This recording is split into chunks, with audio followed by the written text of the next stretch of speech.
Welcome to Between Two Coaches, a digital mentors podcast for visionary coaches, consultants, authors, and experts building purpose-driven businesses. I'm your host, Norbert Orlewicz, co-founder of Digital Mentors. And in every episode, we dive into real, unfiltered conversations with thought leaders, mentors, and catalysts who are reshaping the way we teach, lead, and grow. This is about building a brand with heart, a business with purpose, and a life that actually feels aligned. This episode is sponsored by our Digital Mentors Compass workshop. If you are a coach or expert and you're still struggling to stand out in the marketplace and enroll enough clients consistently, this workshop, we built it for you. It's a strategic experience that combines expert mentorship with AI-assisted tools designed to help you simplify your message and sharpen your strategy. You're going to walk away at the end of the workshop with a personalized marketing roadmap built for your business, your goals, and your voice. It is simple, it's smart, and it works. I want you to grab your free ticket to the next live session at compassworkshop.com. Again, that is compassworkshop.com. I'm super excited to bring on our guest here today. Today's guest is Audrey Faust. She is known as the Manifesting CFO. She's a best-selling author, speaker, and business financial strategist. A self-made multimillionaire, she blends 25 plus years of CFO expertise with transformational tools like EFT tapping and manifestation to help women entrepreneurs release money blocks, master their finances, and confidently build wealth with ease. Audrey, welcome to the conversation. It's great to have you here. Hi, Norbert. Thanks so much for having me on. I'm very excited to talk to you today. Yeah, absolutely. We're going to have a great conversation. And I want to start out the show here talking about a little bit about transformation, because coaching is, I believe, all about transformation. That's why people hire coaches. Now, for you, what was one of your most life-changing, impactful transformations in your life, and how did it change you and perhaps even your approach to coaching? Great question. Well, I'm going to go back maybe a little around 10 years. And that was my first experience with a coach myself. This was before I was a coach. And, I'm in my late 40s at the time. And I was blown away by the fact when I worked with this mindset coach that I could actually change my thoughts. Like, I never Mm. knew that before then. And it was just totally mind blowing to me that I was like, oh, all those thoughts I have going around in my head, I can actually change them. And that's kind of what set me on the path of going to become a certified coach another couple years down the road. It was so transformational for me that I was like, wow, like imagine how I can also give this gift of others, especially when it comes to money and mindset. Now, what I love about you, Audrey, is that you blend the finances, the numbers, with a little bit more of the spiritual mindset, emotional, like energy infused coaching, which is a really interesting dynamic because when I think about, money focused people, they're typically, more analytical, number focused, number driven. They're usually not open to, some of the manifestation and EFT tapping and energy type of, ideas. How did how did that happen that you combined the two? What was it? I mean, obviously it was your experience with a coach, but you must have had some personal experiences that opened up your mind to this kind of stuff where you saw the actual value of this. Because I thought being good with money was just about managing your books and knowing the numbers. Gosh, that's a loaded question there, Norbert. My mind's going all over the place. But yes, like I have a very logical side to me. And it took me a long time to bring in the woo, as I call it, the magical stuff, the tapping, the manifestation into my coaching. Yeah. And because I was always thought that I had to be logical because that's the way people looked at me, right? Um, for 25 plus years. I've been in accounting as a CFO, and that was who I was. And I was secretly doing all this manifestation stuff, vision boards, tapping, all that stuff behind the scenes.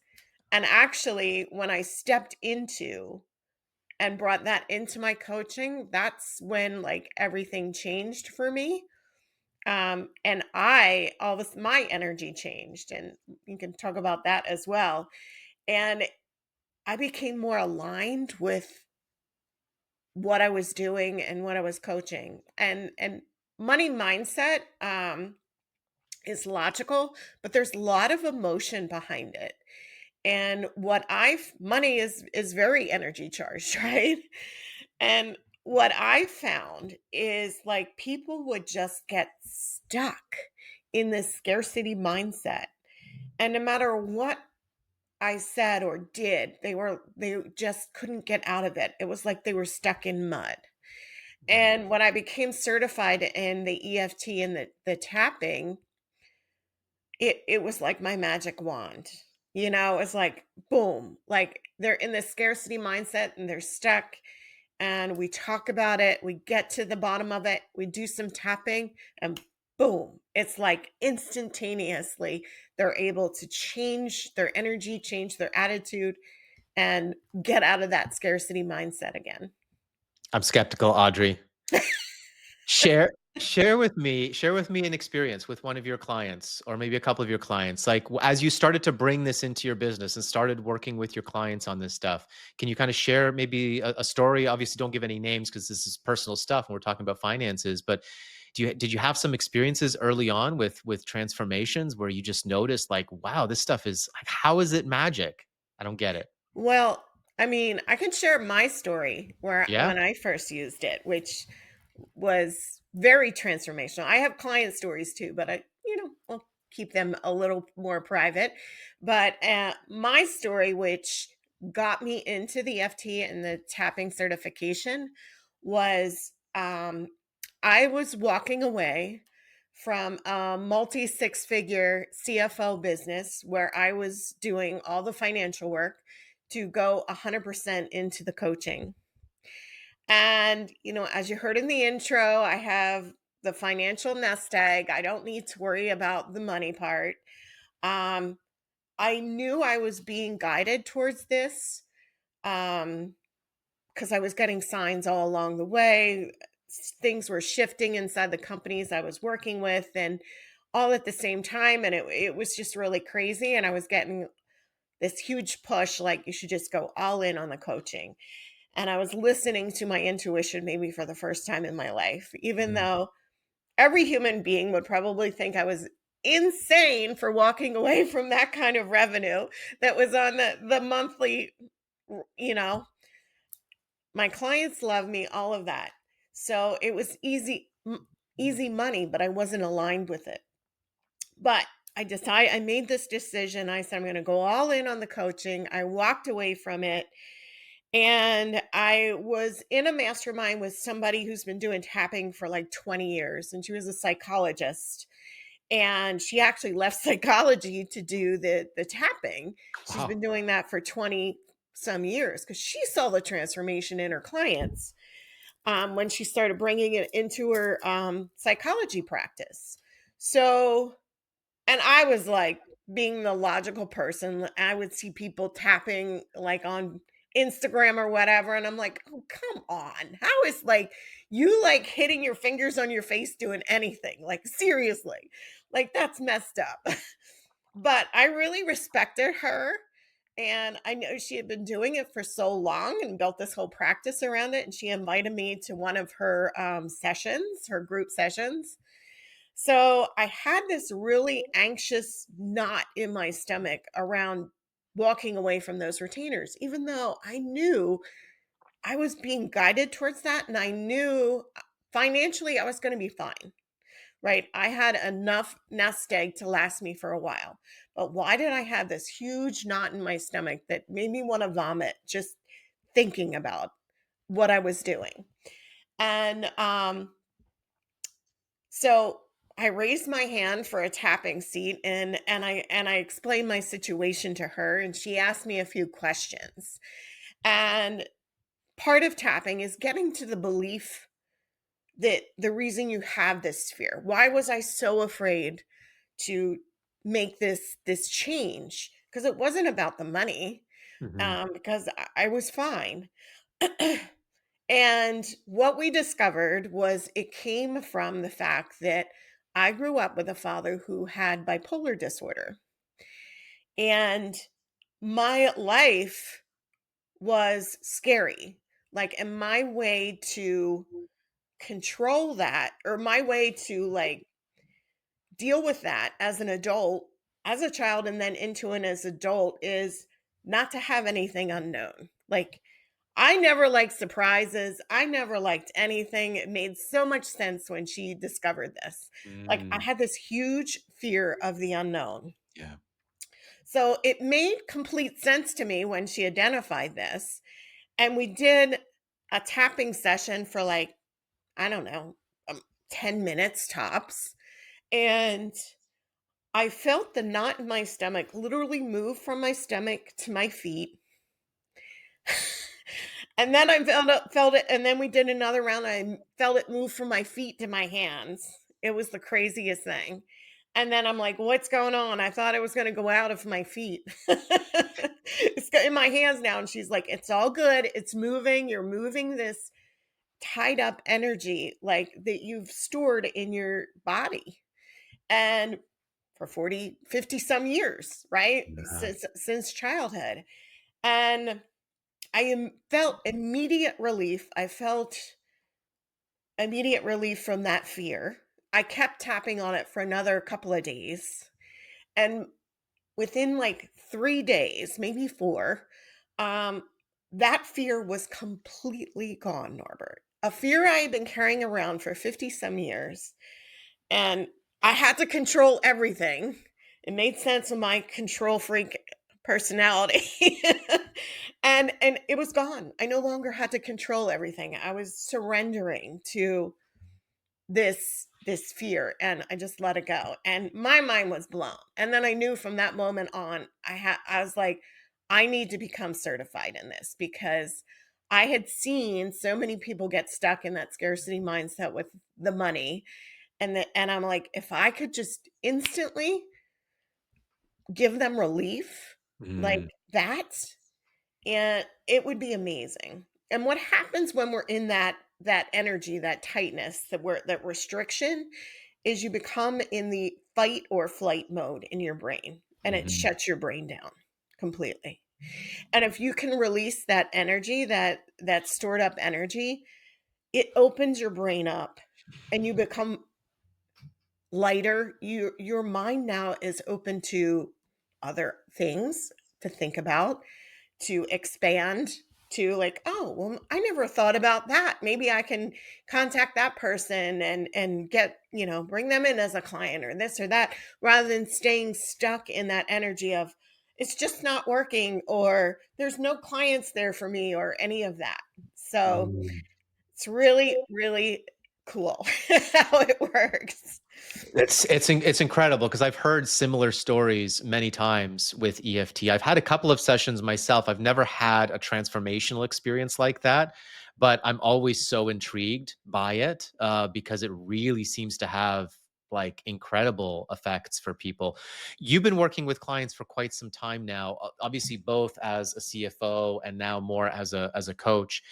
With your clients, what have you noticed is kind of the common reasons why people struggle financially or struggle to really get ahead?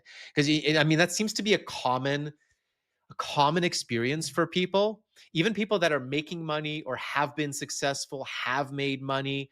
We continue to repeat similar patterns. And even if we've had like big windfalls, we tend to go back to kind of our baseline. Do you notice that a lot? Have you noticed that with your clients? And why do you think that is for most of the people that you've worked with? Because it's not just about reading the numbers. No, 100%. It's actually from your upbringing. So your money mindset goes all the way back to when you were a child.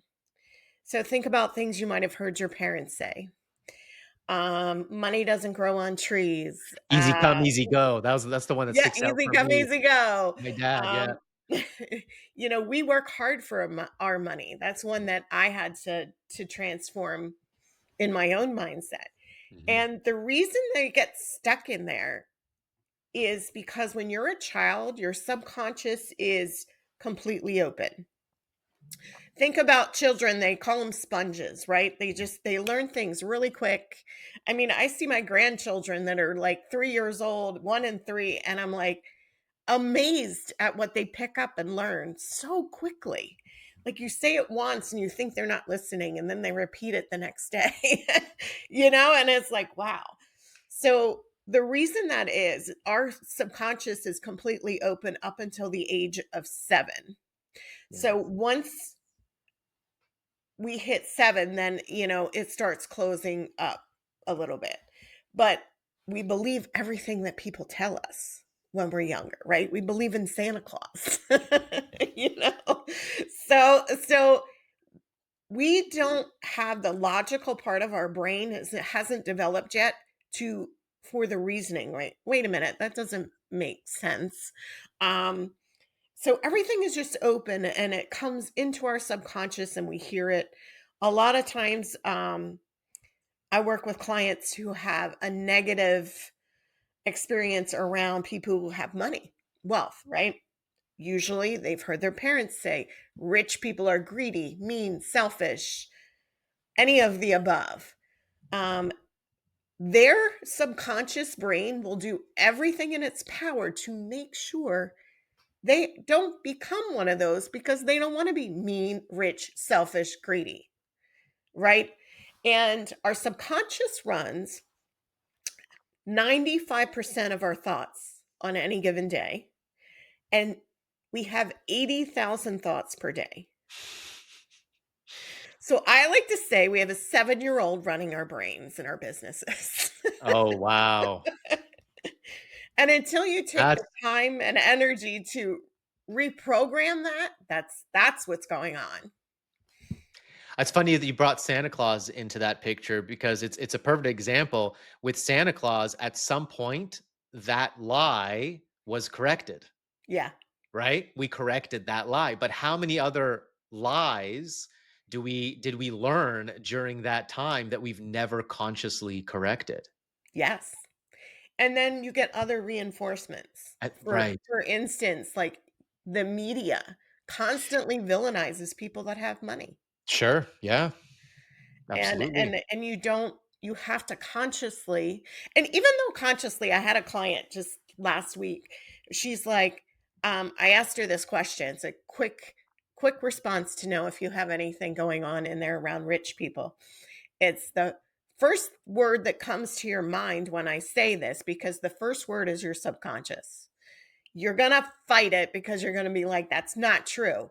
But it's the first word. So I made her say, I said, fill in the blank, the first word that comes to your mind, no judgment. I'm like, rich people are. And she said, selfish. And then she's like, damn it. She's like, I know they're not. But that was the first word that came to her mind. So your conscious brain knows that that's not true, Yeah. but Yeah. your subconscious brain doesn't. And that's the one that's running the show.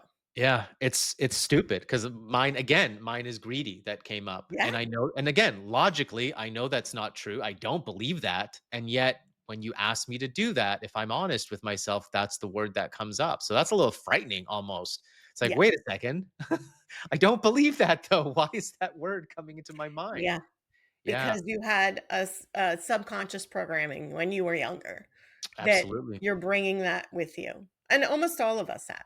Yeah. That's kind of why like you mentioned a little earlier, you don't see people shifting like from middle class to upper class, from lower class to middle class, because there's all these beliefs that are in there that makes them mean something about themselves if they do that.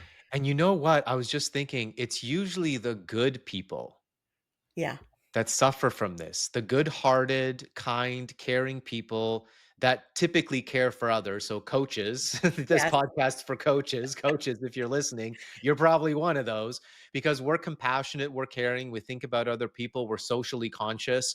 And so we don't want to be like those people. The people that we see succeed are the egotists, are, a lot of self, and they are like, there are rich Yeah, people that are selfish and egotistical. There there are, are. right? But there are That's a also fact. rich people that are generous and kind. Exactly. Absolutely. And so that's where we've got to focus our energy. Okay, let's talk a little bit about your work and your books because you've got that book right above your head that I'm looking at. She Grows Rich. Yes. That's the book that you published recently. You're working on a second book. Let's talk about She Grows Rich right now, because that's really kind of encapsulates a lot of the work that you do, and then the new book that you're working on kind of takes it to the next stage. So let's talk a little bit about that process. What do you share in those books? What are some lessons that you want your people to take away from reading that book and engaging with you and your work? Yeah. So She Grows Rich was um, published in January of 2025. And it was my first baby. And the book is, there's a story behind it, how I grew my wealth from being in my late 20s and two children. We were at the poverty line as a family. And now we have a multi seven figure net worth. And it's, how did I do that? What are the steps I took? Um, Coaching women around that. There's stories of those women in there as well. But it's how to become a financial powerhouse. Mm. And we talk a little bit about mindset. We talk about creating your why, creating a vision. And then there's a lot of like logical steps in there too, like creating what I call a prosperity plan, which Mhm. isn't a budget because I hate the word budget. Most people hate the word budget. It's really a really fun and easy way to create something, a plan. So you are saving, you are growing your wealth, and you get a clear picture of that. There's also a chapter in there about investing in mutual funds. You can do it on your own. That is how I built my wealth 100%. And I started with $50 a month. Um, Back in, my 20s, and I grew it from there. And so, yeah, so that book is about building personal wealth as a woman. More of a practical guide and a story showing examples and then giving some practical tips and strategies on how to do that. I love the prosperity plan concept, Yeah, opposition to the budgeting concept, because obviously there's a lot in the financial money management space. There's obviously a lot of coaches and gurus that talk a lot about budgeting, right. and that's a big topic obviously now with the cost of living, the cost of expenses through the roof. I think most people kind of just take it for granted, and it's kind of by default, oh yeah, I need to budget, I need to downsize, I need to spend less. What's your thinking around that from an energetic perspective? Um, I'm the other thing I talk about in the book is I'm like pro debt. So Whoa. pro debt meaning not credit card debt, right? But I have what's called the 7% rule. So I've built my wealth by leveraging debt, and you can do that by using debt the right way. Not the 20 some percent credit card debt. That's not what I'm talking about. I'm talking about the mortgages, the student Mhm. loans. Like I always never saw the need to pay those off early because you can invest the money in a mutual fund and make more money. Right. Um, I'm sorry, I forgot your original question. I kind of went down a path. budgeting budgeting, the whole concept of budgeting and how it affects your energy when you approach your money from a budgeting perspective rather than a prosperity plan perspective. Yes. Yeah. Budgeting is a scarcity mindset, and it's constricting. And I think when you can't really nobody wants to be on a budget, right? Nobody wants that. They just don't. And it feels constricting. It feels like scarcity. Whereas I like to have an abundance mindset Hmm. where maybe you're not necessarily cutting back your expenses, or and you're figuring out other ways to bring additional income in. You know, it's actually easier to bring additional income in sometimes than it is to cut your expenses down. Now, I don't want you spending money just to spend for the sake of spending money, right? Like there's good things you can do. I have a little exercise I sometimes do with my clients called plug the leaks, right? And you take literally I've done this in some of my workshops where you we literally take 5 minutes on the workshop and they go through their credit card. They go as far back as they can in those 5 minutes, and every single person will find at least one thing they could they can call about, they can cancel, they can get rid of. So, like, it's just little that's kind of, plugging the leaks. Like, let's plug the leaks first. Mm. And then we can go and say, okay, well, I still want to get my nails done once a month. And maybe you go once a month instead of every week. Hmm. And then you take the rest of that and save. And I also come from a perspective of saving first and spending what's left over. Yeah, that's a huge shift too for people, that perspective, because typically we're always, again, by default, right? We pay our bills first. Like Yeah. that's the first thing that we do is we look at our bills. Okay, well, I got to pay my bills. So I pay my bills, I pay my credit card, whatever it is. And then whatever's left, then I decide what am I going to spend, invest, or whatever. That's the typical way to do it. Are you saying you're saving money before you're even paying bills? So even if it's just $50. So I say that in my book. You should be at least start with $50 a month and pretend it's an electric bill, right? So you're not going to not pay your electric bill, right? Or you won't have lights. Yeah. Treat at least $50 because you're actually creating a muscle then. And start with $50, invest $50 a month, set it up on auto withdrawal coming right out of your account every single month, and invest it into a mutual fund if you can. And what happens is what, I talk about in my book too, is like it builds the muscle. And then all of a sudden you're going to say, okay, well, I put $600 in this mutual fund this year.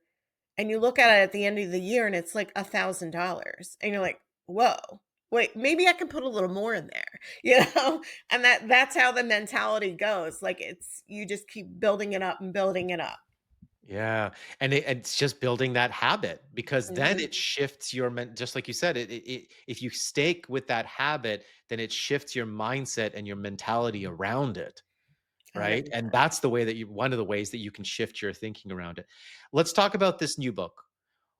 What's the inspiration? You wrote this amazing book, She Grows Rich. I believe it was a New York Times best-selling book. I saw Amazon bestseller. you were on bestseller, yeah. I saw Yeah. that picture of you in Times Square with the Yes. billboard.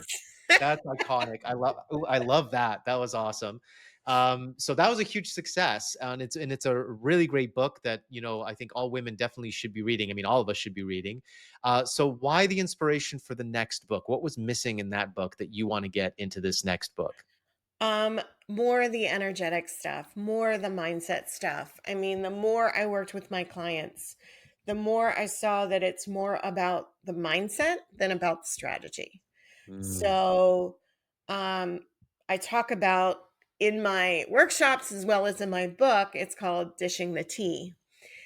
So, it's a three-step method. So, your thoughts and your energy and your alignment, right? So those are the three things you focus on to be more abundant. And mm, abundance can be bringing in more money. Abundance can be bringing in more joy, more happiness.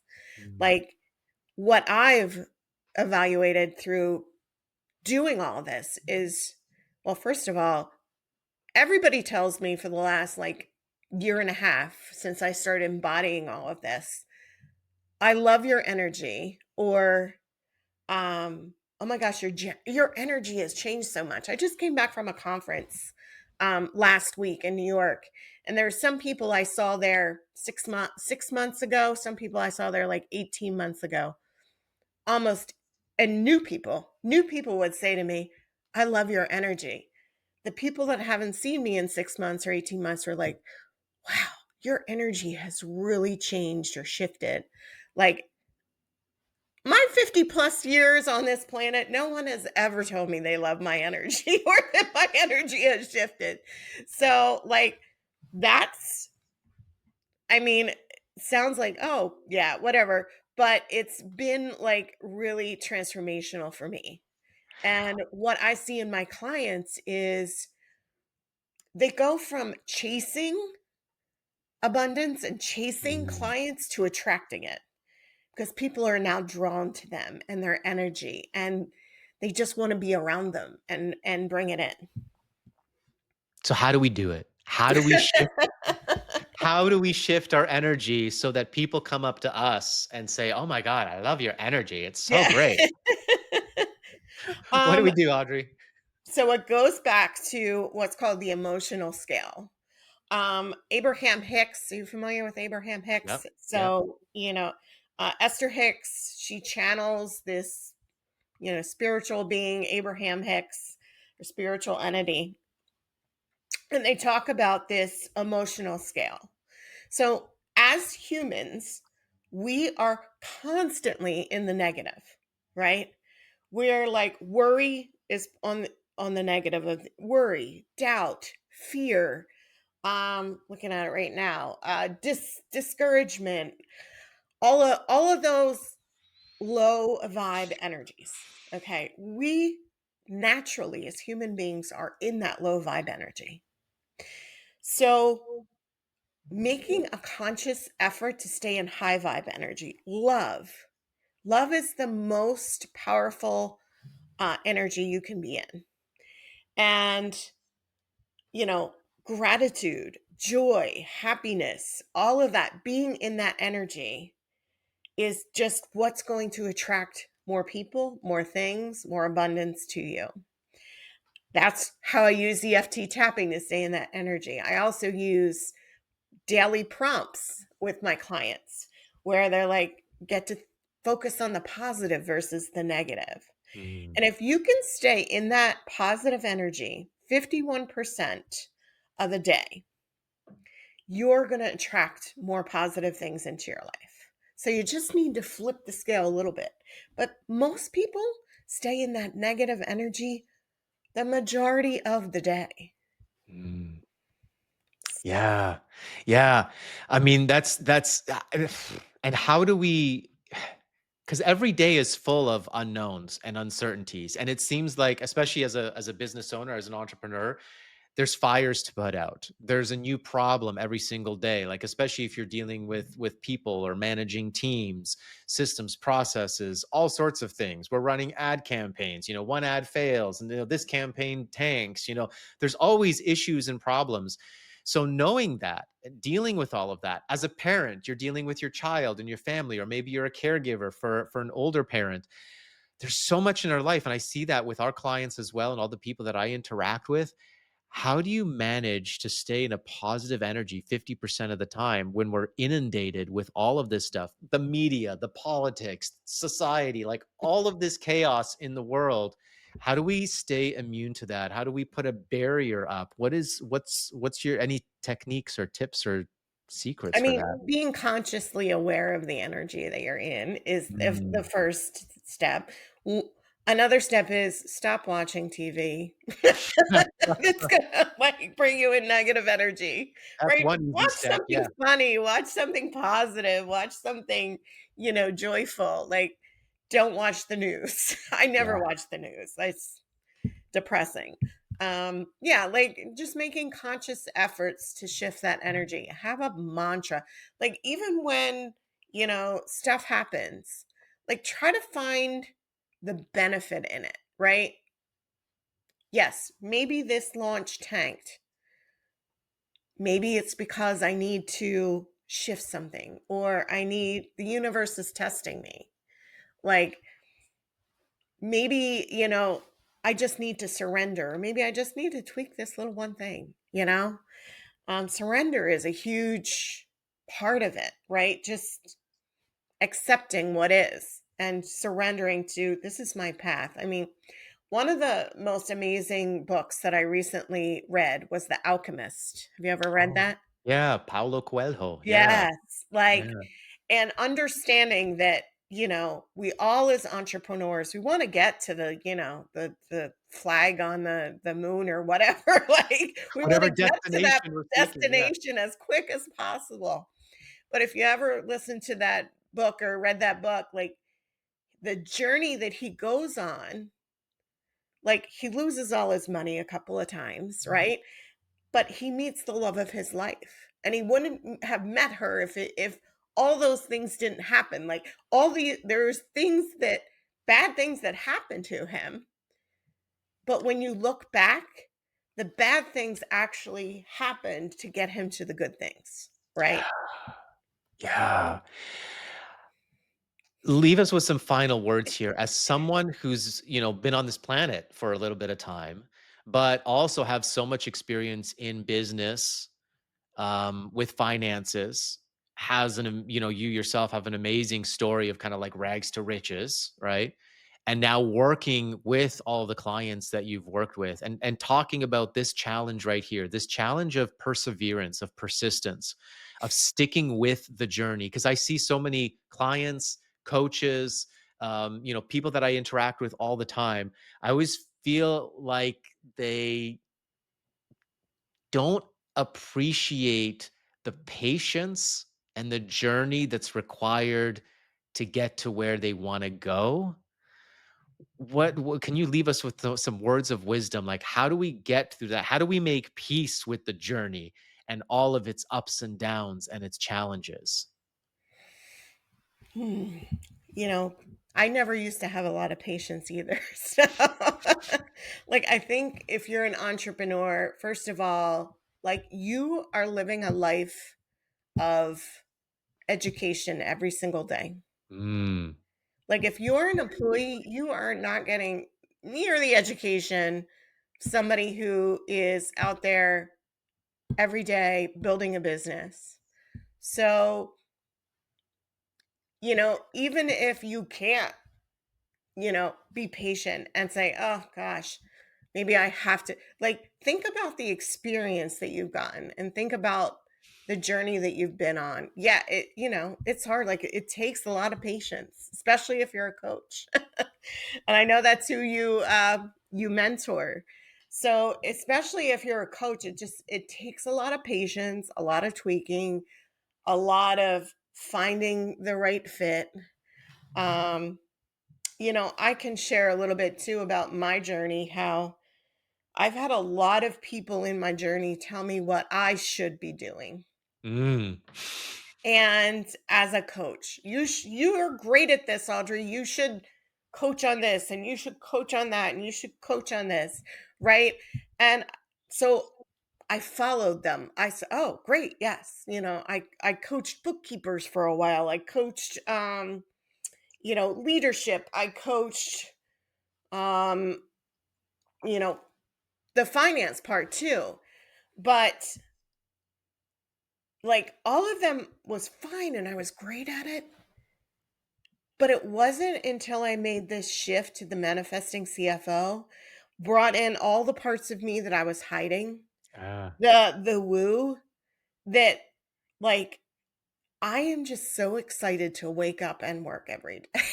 Like, and if you don't feel that way about your business, like just that's what I call alignment and dishing the tea, right? If you're not 150% aligned with what you're doing, no matter what anybody else tells you to do, like that's when the magic comes in. That's when you get up every single day and say, "Ooh, I get to do this again." You know?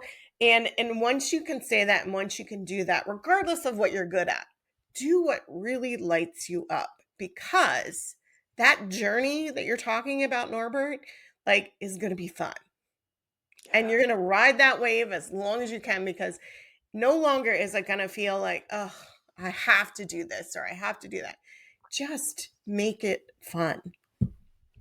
I love how you said when you finally brought all of yourself, even those pieces that you were previously hiding, Yeah. but you brought all of yourself into your business. That's when it really felt fulfilling. And I know working with a lot of coaches who've transitioned from corporate, they've transitioned from a job and now to do their own thing. I can imagine there's a lot of restriction that they've put on themselves, right? Like, no, I can't bring that in. No, I can't bring that in because they never could Right. before in the corporate setting.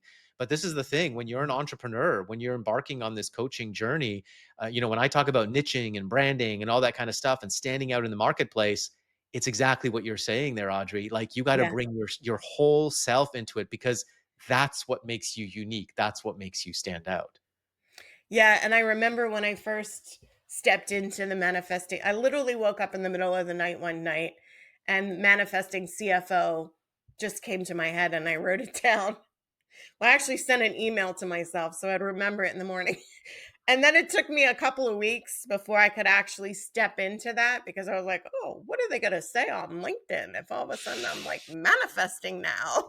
like, and that's exactly the post I wrote on LinkedIn was, yeah, um, I know you're probably already all thinking like, what is she manifesting now? And just told my story and threw it out there. And once I did that, I just was able to step into it I and love it. embrace it. I love it, Audrey. All right. So, Audrey, tell us a little bit about how we can get more information from you. So, where can we find you? Where can we connect with you? And I believe you've got a free, you've got the book, obviously, that we want people to get a copy of, but you also have a free training that you've put out. And we're going to leave the link for that. It's the 3 steps training. Do you want to just tell us a little bit about what you've got for them? Yes. Actually had somebody yesterday that got on an abundance breakthrough call and was literally like in tears from that training. She said she loved it so much. So that warmed my heart. So in the training, I talk about dishing the tea, how your thoughts and your energy and your alignment, what we touched a little bit on today, and really feeling into that, what that means, how you can shift it. You get a copy of the emotional scale chart, you can download. Um, I really dive into your thoughts and how they really like create your reality. Basically, your Yeah. thoughts create your reality. So, and I do some tapping and I do a visualization in there. So if you've never experienced tapping, it'll be fun. There's a fun little most of what my clients struggle with is bringing in income, right? We talked about that. So there's a tapping session and a visualization about that inside the training. And yeah, so you can find me at audreyfaustconsulting.com is my website. On Facebook and Instagram, I'm the Manifesting CFO. And I'm also on LinkedIn. You can find me. All right. Awesome. Audrey, this has been fantastic. Thank you so much for this conversation. I really appreciate it. Guys, we're going to leave all of the links, all of Audrey's links down below in the show notes. So please reach out and connect with her. Follow her on whichever social platform you're on. Subscribe to her email list. Get that free gift. You'll want to be notified when she launches her new book. Is that coming in the next year or so? Can we expect it in the next year I'm looking at a of March or 26? April of 2026. Yes. Amazing. Awesome. Okay. So that's actually just a few months away, Yeah. Audrey. So that's exciting. Right on. So thank you again so much for sharing all of your insights. Really appreciate it. And we're going to leave all those show notes and links down below. So if you're a coach, consultant, trainer, or expert, and you're looking for clarity in your marketing, one last time, just want to tell you about that Digital Mentors Compass workshop. It's free. It's interactive, and you're going to leave with your own marketing report. So register for free at compassworkshop.com. And please, if you enjoyed this episode, please share it with your network, with your audiences. Be sure to download, subscribe, like, do all those things to help us grow this new podcast here, and so we can get this information out to more people. Audrey, thank you so much. This has been a conversation between two coaches.